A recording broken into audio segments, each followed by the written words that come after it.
Hey all, I got to hang out with the great Dwayne Cunningham again, and as we were just shooting the breeze, we decided to hit record so that maybe our conversations can be helpful to you.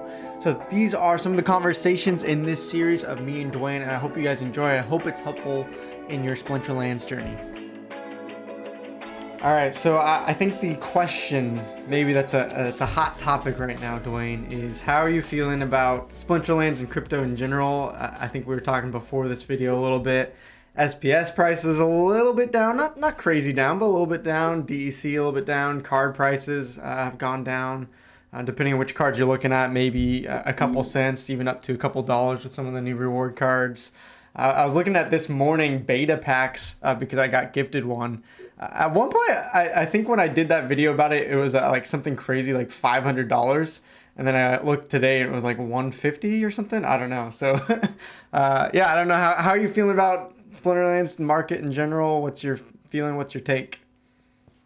Well, it seems to me like the assets are mostly holding their value and or improving. And I do agree that there are certain cards that's not true.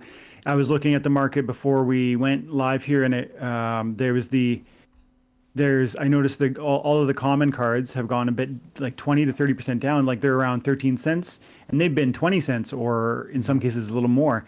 And so that's not inconsequential. But I do think that that's a product of two things probably. Those cards are continually being released, and there was just a season end. So then, there's hundreds and hundreds of, there's thousands and thousands of copies that go onto the market right at season end. And then also people are getting excited for December 8th, right? And they want to, they want to save the money for those Chaos Legion cards. They're going to pop onto the market after people like me open packs. No, I mean, that's my thinking. What do you think? Well, I was kind of hoping you'd hit the panic button so that I could, put the clickbait thumbnail up there. Dwayne says time to panic. Right, a big sweat drop. Yeah. No, I mean, I'm not worried about it at all. And, it's hard to say exactly why prices are going down.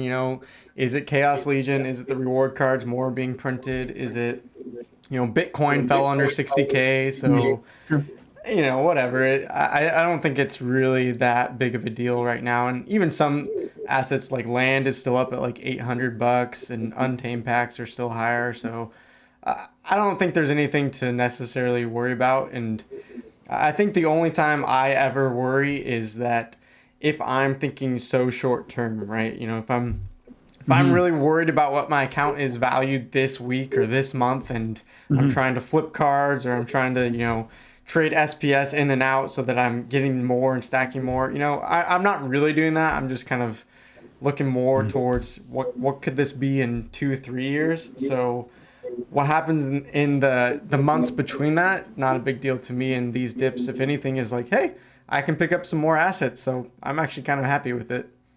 Yeah, same here. I mean, I'm going to keep saying it until those prices go up. But every one of those reward cards under 20 cents, that's ridiculous.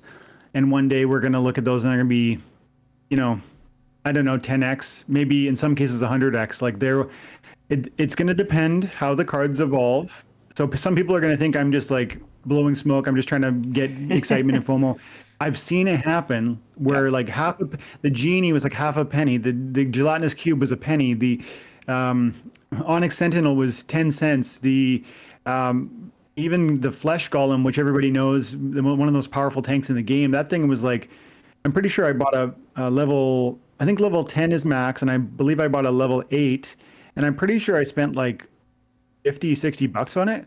Yeah. That thing's worth over $1,000. And so, I mean, these cards are just, there are only so many of them. The amount of players are growing, so that's a recipe for price appreciation. And I feel that message needs to keep being said, because I'm not certain everybody gets that.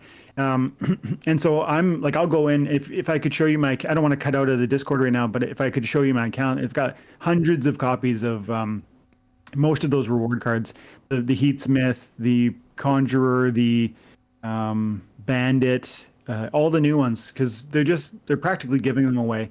And I'm happy to sit on them for 2-3 years. Yeah, so with these price little dips, they're not major dips. Are you looking to buy any right now? Or are you just like, I'm waiting for Chaos Legion stuff. I'm more focused on that. I'm not going to worry about it. What's your Yeah. strategy right now?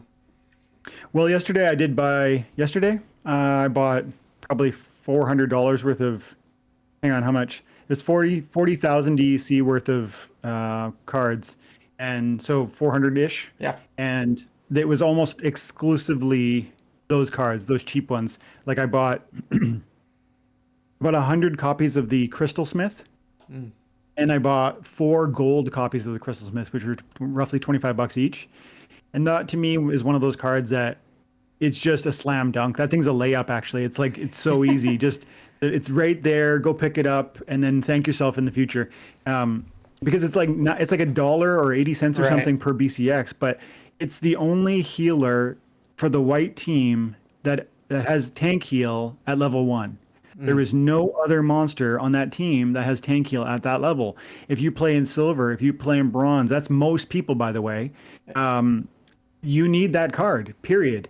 And it's going to be, you know what it's going to be like? It's going to be like the Wavesmith all over again, where people see the Wavesmith as particularly valuable in those low levels, and you need at least one Yeah. copy. So there's 400,000 people buying one copy. What does that do to the price? Of course, it shoots up to like Yeah. $5, $6 on the Wavesmith. And the Crystal Smith, they haven't seen that yet because they don't need it today. And most people, even though your channel is growing so much and my channel is growing so much, and we're doing, we're telling this type of thing to people all the time. There's hundreds of thousands of people who have no idea about this point. And they're right now today they're using the Divine Healer, they're using the Angel of Light, Yeah. they're at a higher level, they're using the Truth Speaker. All of those cards are non-functional at a low level or in the modern, what will be the modern league. Yeah. So there's literally one healer, and it's the Crystal Smith, Yeah. and they're giving it away, dude.